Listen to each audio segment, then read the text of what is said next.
Welcome back to New World Next Week. I'm James Corbett of CorbettReport.com. And I'm James Evan Pilato of MediaMonarchy.com. And don't blame me, I voted for Giant Meteor.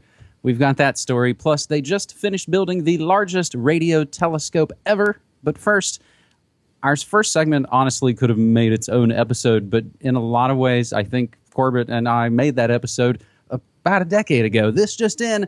The Iraq War was a lie, and the ensuing terror state that's being middle managed by the Bush, Obama, Clinton, Blair crime families will continue, and the masses will still support them. So to just give you your sort of war criminals roundup of the last several days, Attorney General Loretta Lynch held private talks with Bill Clinton aboard a plane in Phoenix while her so-called Justice Department was investigating Hillary. And the article from Vox, Bill and Loretta's meeting scandal is every Clinton scandal in miniature. Then a couple days later, on the 4th of July, the New York Times mentions in passing a renewed job offer for Loretta Lynch should Clinton become president.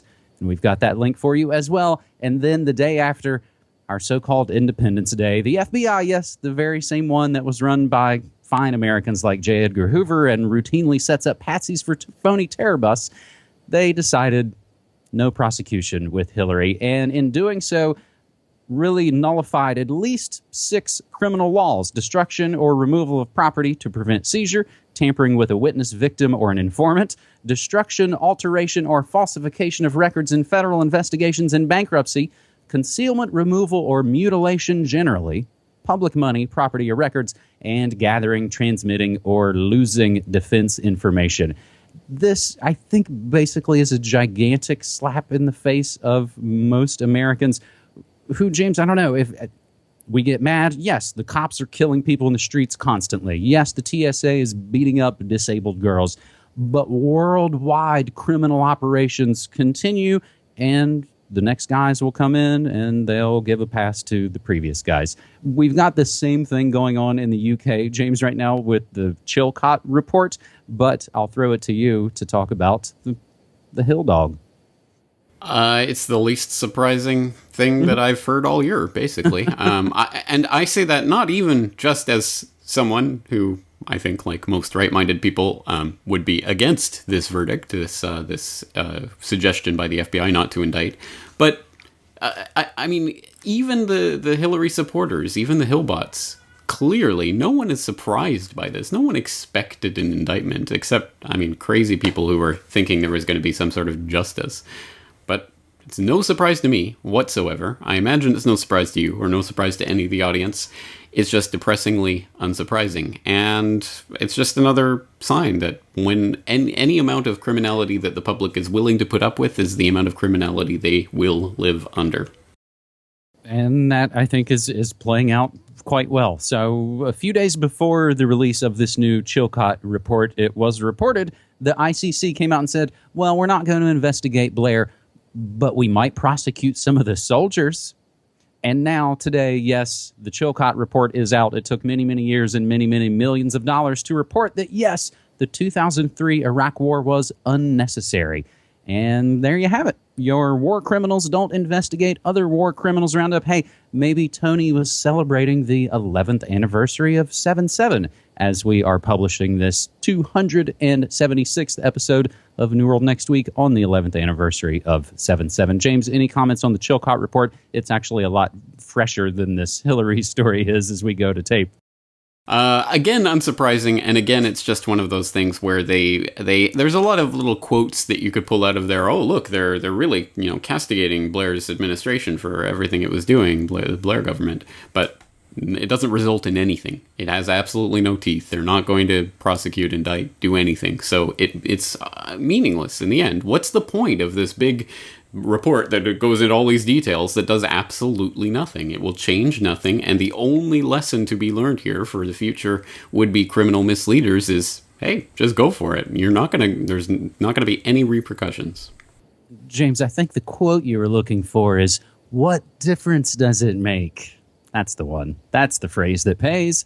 And we saw it over the last several weeks, and we all see these little goofy things that we scroll by, and there are a lot of times things are so bad we need a little laugh here and there to kind of ha ha ha. And we've talked about a lot of times how satire, whether it was The Onion or otherwise, can in some ways go from being a healthy kind of steam valve and putting the feet to the fire, keeping the empire honest, all those lofty goals of satire, into just sort of normalizing things. And we kind of go, well, whatever. So we saw this story several weeks ago. I didn't think I'd actually be talking about it here on New World Next Week, but 13% of Americans prefer death by giant meteor over Clinton or Trump. A new poll indicates that 13% of American voters would prefer a giant meteor causing an apocalyptic firestorm over supporting either Donald Trump or Hillary Clinton for president.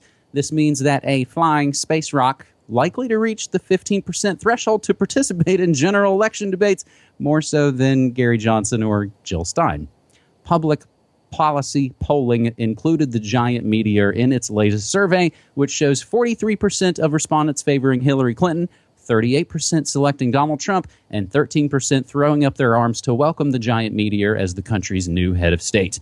The giant meteor seems to be absorbing support from the Bernie Sanders camp, securing a whopping 27% of nonpartisan voters. So this is one of those kind of nice, funny kind of respites from what seems like the nonstop emotional con game known as the presidential selections. But James, I've been thinking about this a bit, and I've been talking about it on the morning show as well. And I think it's summed up with a story from the Washington Post last month. Disdain for Trump, Clinton so strong, even the dead are campaigning. As the Washington Post reported, quote, one of the quirkier byproducts of a campaign season defined by vitriol and polarization has been a dramatic increase in the number of people whose last words are being used to campaign. I can't think of a sadder waste of energy, James, than getting emotionally involved in what are obviously a bunch of puppets. We're all learning this out, and of course we all learn it out, I think, at our own pace. Takes, step by step. I was feeling the Ron Paul burn, as we've discussed here in episodes in years and years past. But you sort of see the way the game works if you're paying attention. And the sad thing for me is that people in their death notices are saying, well, rather than see the world run by Donald Trump, Mary Jones has slipped into the sweet beyond. What a better way for the powers that shouldn't be to just control your entire life force, and everything you are is projected in this 2 minutes hate of wasting your time against imaginary kind of boogeymen, James. It's really, really sad, I think. Yeah, well said and well observed. And the only thing I would add to that is that I'd like to think, I'm not really holding my breath, but I'd like to think that one of the underlying messages of the Giant Meteor campaign is that it's an acknowledgement that the really important world-changing things are not decided at the ballot box. You don't cast a vote for the really important things. You cast a vote for some meaningless puppet. Imagine if you cast a vote for a giant meteor or something that, of real importance in the real world. If people take that to heart, then maybe they can stop focusing on this emotional con game and start focusing on things that really matter. We'll actually include a link to a story as well that I kind of got a kick out of. It's from the Boston Globe that actually gets into the story behind the selection's best bumper sticker, and it gets into who actually started it, and it actually kind of sources back to comedian Chris Rock. But the guy who was originally selling them, and kind of the funny punchline of, he didn't even get rich off his dumb get-rich-quick meme of the moment. Our third and final story on this week's New World Next Week, I think, feels like a classic New World Next Week. We set up some crazy, insurmountable seeming problems, and then the final solution we come up with is, well, we just got to get the hell off this rock, right? China completes world's biggest radio telescope in search of alien life. China's completed the construction of the world's largest radio telescope, the 500-meter aperture spherical telescope, is how they came up with the acronym FAST, F-A-S-T. Last Sunday morning, July 3rd, engineers placed the last of the telescope's 4,400 panels into position. Construction of the $180 million 500-meter telescope began in 2011 and is set to begin observing the universe this September. FAST is evidence of China's increasing investment in science. It's now second only to the U.S. in terms of research spending and the number of scientific papers published. FAST has 7 receivers 5 of which were made in China and 2 by Australian and U.S. companies. The project scientists said FAST will be able to help research on gravitational waves and further the search for alien life. James, these stories, again, we can't escape them, and as bad and horrible as things will be, our mission is to push forward in all those sort of hokey Star Trek kind of ways. You can't deny it, and it's what we will do, and there's no way to kind of stop it.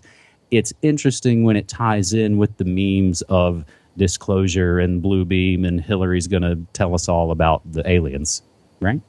Well, maybe it can watch out for that giant meteor. But yeah, I don't really have much to add to this. I think you're right. It's, I mean, hey, this might be a good thing depending how the information is shared and with whom and all of that kind of stuff. But on that note, or on a related space note, since we're in this age of Juno and Jupiter and all of this kind of stuff, I'll just throw in a link in the show notes for people who haven't seen it. Vivian Kubrick on Twitter responding to the faked moon landings. So I'll just throw in her response where she says, wait for it, he didn't fake the moon landings. And to say otherwise is to dishonor his legacy. So it will convince absolutely no one on either side of the debate. But at any rate, it's an interesting read, so I'll throw that in the show notes.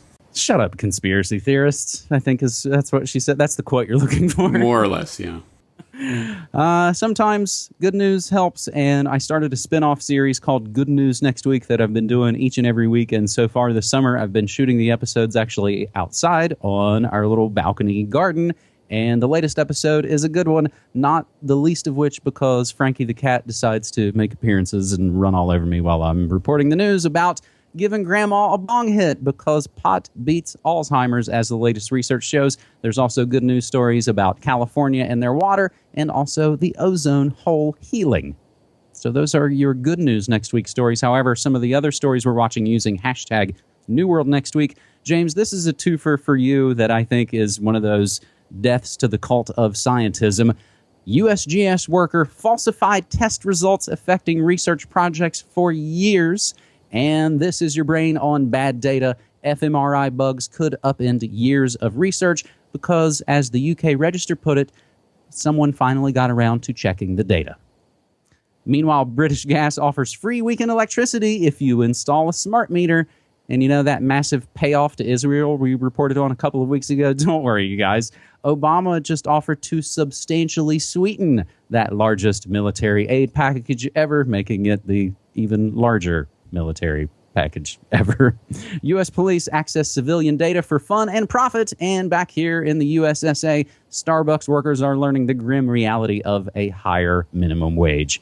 I mentioned the morning monarchy. James, I actually do that every weekday morning at 9 a.m. Pacific time, and I do it live via my own stream and website, and we do it 5 days a week. And I think for me, it's the best way to kind of get out there. And I think in a lot of ways, what did actually someone say?